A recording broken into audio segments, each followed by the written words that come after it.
إنه لقرآن كريم في كتاب مكنون لا يمسه إلا المطهرون تنزيل من رب العالمين أفبهذا الحديث أنتم مدهنون وتجعلون رزقكم أنكم تكذبون فلولا إذا بلغت الحلقوم وأنتم حينئذ تنظرون ونحن أقرب إليه منكم ولكن لا تبصرون.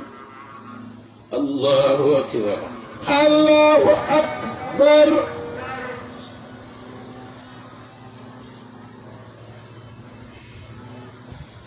سمع الله لمن حمده. اللهم ربنا ولك الحمد.